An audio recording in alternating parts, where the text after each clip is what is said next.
Ndindi Nyoro is a very fine gentleman. Huyo kijana ni kijana ambaye mimi namkuza kwa siasa. Unajua watu nafikiri mtu fulani hapa amesema, nafikiri ilikuwa Kogi, alimesema ya kwamba Ndindi Nyoro alikuwa chairman na sasa sio chairman. Unajua muda wa chairman wote wa makamati bunge ilifika. Old chairman ilifika muda muda wao ikaisha, ikawa tufanye tena election. Mambo ya chairman, vice chairman kule bunge haiamuliwi na rais, inaamuliwa na wabunge kwa kupiga kura. Every person offers themselves to be elected chairman or not to be elected chairman. Sasa sijui wewe kama unajua kama if Ndindi Nyoro offered himself to be re-elected as a chairman of the committee. I don't know whether he did, and I don't know how the MPs decided. Kwa sababu wacha tu nimalizie. Yes.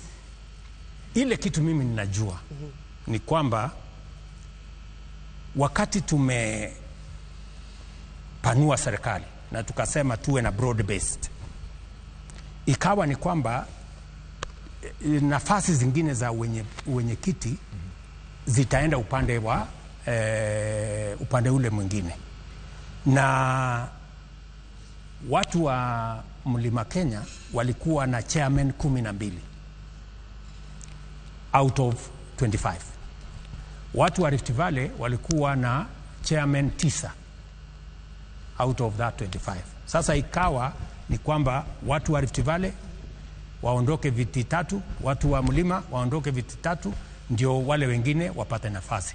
Sasa vile walipanga kule bunge, utawauliza wale wanasimamia bunge. Haikuwa sababu alikataa kuwa part ya wale watu ambao walimngatua aliyekuwa naibu wako wakati ule, Rigathi Gachagua. Na alafu mimi sitaki, kuna mambo sitaki kusema hapa. Nimesha kuambia huyo kijana mheshimiwa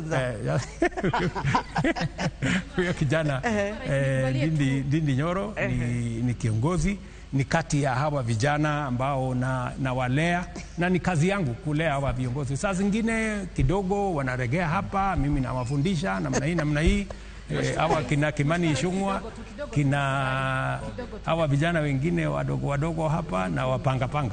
Your Excellency, I have